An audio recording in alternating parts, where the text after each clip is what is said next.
it's Rich back. I've got my solar system set up. I'm getting, so what I'm planning on doing is making this an off-grid garage. So what I have two lithium iron phosphate batteries.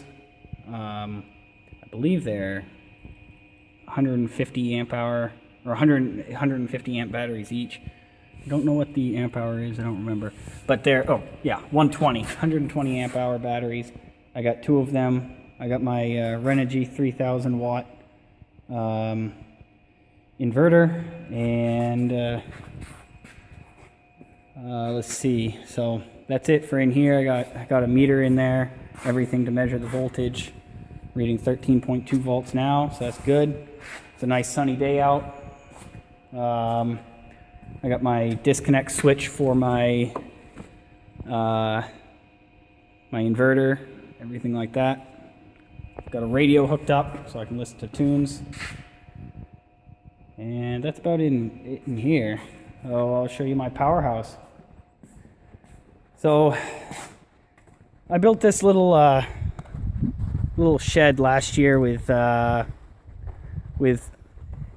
leftovers from the Rhino steel building. So this is where I'm housing my generators, and I have solar panels up on the roof.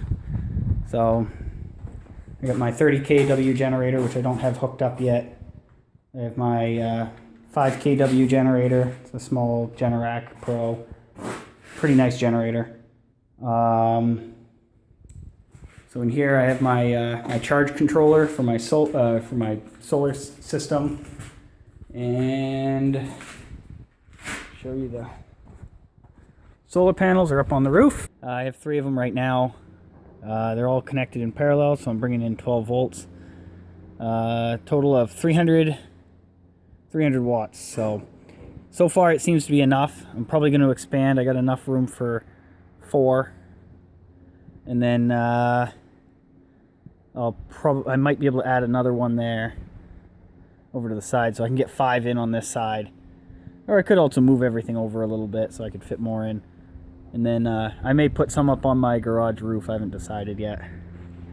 But this is my Powerhouse, so I'm going to try to keep everything over here. So yeah, that's my solar panels. What I did with the generator is I ended up running this cable into the breaker box. So I have the 120/240 hooked up to the breaker box inside.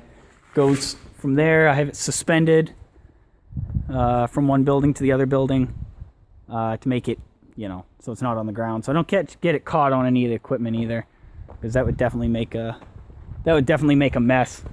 Something I'm not interested in having to repair. And in here, I brought it into the breaker box. I have actually outlets all wired in and everything, so when I have the generator running, it's kind of complementary to the solar system. I got another outlet there. My breaker box, this is where I brought it in. Then I have furnace. I have my ceiling light outlets. I have my east wall outlets over there, all hooked up. They're on a separate breaker. So so far I can pretty much run anything in here. Of course, I think I'm limited to about 30 amps with the small generator. I don't have the 3-phase generator running yet, or set up yet. Plus, I don't think I need 3-phase in here. The furnace, I have the furnace all wired in, hardwired in. So eventually I'm going to try to see if I can run the furnace off the inverter, because that'd be kind of cool. I think I'll probably need to get more solar panels, because I'll be running this during the winter. And during the winter I don't have the sun like I do today. So we'll see how that goes. But yeah, it's coming along. I did start to put lights on up at the ceiling. I have these lights, my workbench lights and everything like that. And this actually it's very nice to work in here now, even after dark. with that light. And those are actually they're LED strips. I think they're in 16-foot lengths, and they don't draw much power, and they give a ton of light. So we'll see how that goes. I'm starting to put lights up on the ceiling, the LED strips. We'll see. And you can't really tell right now, but they're actually pretty bright. It lights it up in here enough to work. I'm gonna have to put more strips of lights up on the ceiling so I can actually, so it's a little bit brighter though, because with it up there, that's what, 14 feet plus, 16 feet. So the light kind of disperses from there. So that's a project for another time. But I got my solar system started, and it's soon to be a fully off-grid garage. But yeah, this has been exciting because I actually have enough power to charge a compressor and everything like that. If I decide to go do anything bigger, I need more of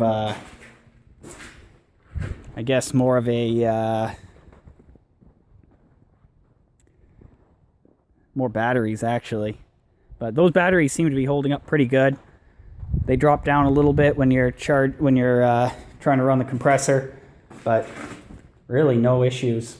I can charge probably every 2 hours at least, just the compressor. So yeah, this little building I actually made out of pallet racks and leftover what they call the scrap steel that's pretty much they put on the top and the bottom of the stacks of steel for the building. So trying to think of what that's called, but yeah, so I had quite a few sheets left over. I was able to build this thing. I made so I went up Meredith, New Hampshire, and so about an hour and 15 minutes away from me. Picked up these pallet racks, and so I made I ended up merging them together to make them 12 feet. So then I was able to make this little 12 by 12 building. So, and then I poured the concrete myself for the floor. That's why it doesn't look that great, but it's a learning experience. Plus, this is just a little shed. Not going to be doing much in here, just to store stuff. So, yeah, and it was able to last the winter, so I know the roof is fine. Good enough, at least. I will probably, when I get around to it, I'll probably put some better members in for the roof, because that looks cheap. So, yeah, that's my off-grid project I've been working on. So, kind of anxious to get to work. Okay, that's it for now. Like and subscribe if you're interested in seeing more of these little videos.